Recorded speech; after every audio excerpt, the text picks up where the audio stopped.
ఓం నమో నారాయణాయ. ఓం నమ శివాయ. అందరికీ శ్రీరామనవమి శుభాకాంక్షలు. పల్లె ఆలయాల్లో సందడి నెలకొంది.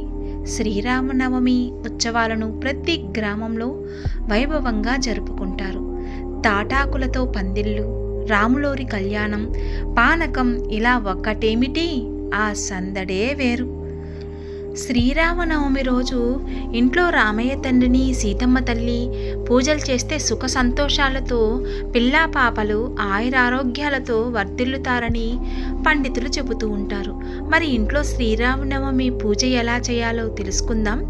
చైత్ర మాసంలో 9వ రోజున శ్రీరాముడు జన్మించినట్లు పురాణాలు చెబుతున్నాయి.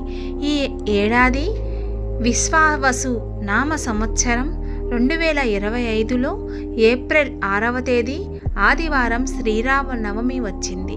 చైత్రశుద్ధ నవమి రోజు మధ్యాహ్నం అభిజిత్ ముహూర్తంలో శ్రీరామచంద్రుడు జన్మించాడని పురాణాలు చెబుతున్నాయి. శ్రీరాముడి జననం, వివాహ మహోత్సవం, పట్టాభిషేకము ఆ రోజే జరిగాయని అంటారు. శ్రీరామనవమి శుభముహూర్తము నవమి తిథి ప్రారంభం 2025 ఏప్రిల్ 5వ తేదీ సాయంత్రం 7:26. తిథి ముగింపు 2025 ఏప్రిల్ 6వ తేదీ సాయంత్రం 7:22.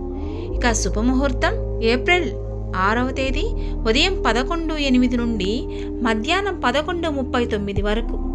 పూజా సమయం వ్యవధి 2 గంటల 31 నిమిషాలు. శ్రీరామచంద్రునికి, సీతామాతకు తరంబ్రాలు సమర్పించే సమయం ఏప్రిల్ 6వ తేదీ మధ్యాహ్నం 12:24 శ్రీరామనవమి పండుగకు 10 రోజుల ముందు నుంచే సందడి మొదలవుతుంది.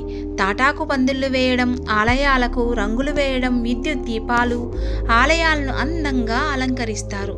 హిందువులందరూ పండుగను ఎంతో ఘనంగా చేసుకునేవారు. ఇంట్లో శ్రీరామనవమి పూజా విధానం: బ్రహ్మముహూర్తంలో నిద్రలేచి ఇంటిని శుభ్రం చేసుకోవాలి.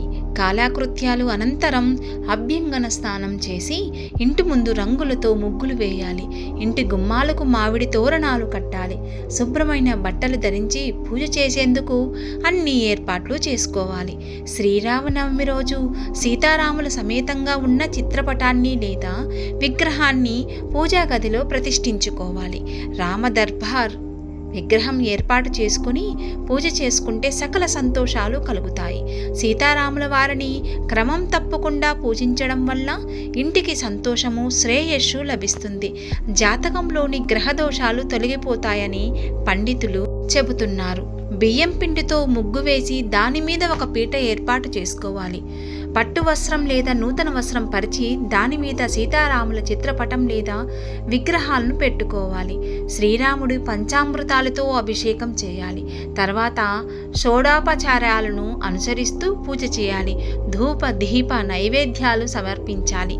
రామయ్య తండ్రికి, అమ్మవారికి పూలదండలు సమర్పించాలి.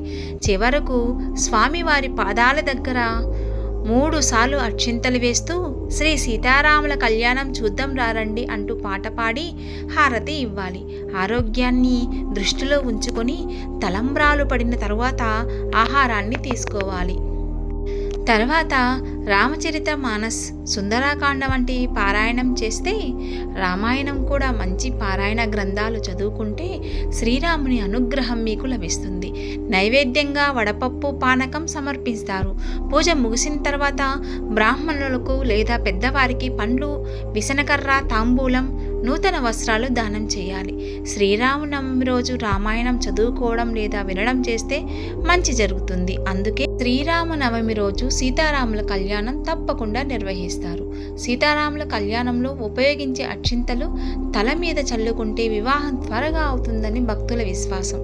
శ్రీరామనవమి రోజు ఆలయాల దగ్గర వడపప్పు, పానకం పంచిపెట్టేవాళ్ళు, వాటి కోసమే చాలామంది గుడి దగ్గరకు వచ్చేవాళ్ళు ఉంటారు. దంపతి తాంబూలాలు, విసనకర్రలు, దానాలు వంటి కార్యక్రమాలు నిర్వహిస్తారు. ఈ తరం పట్టణ ప్రజలకి అలాంటి వాతావరణం ఇప్పుడు కనిపించకపోవచ్చు.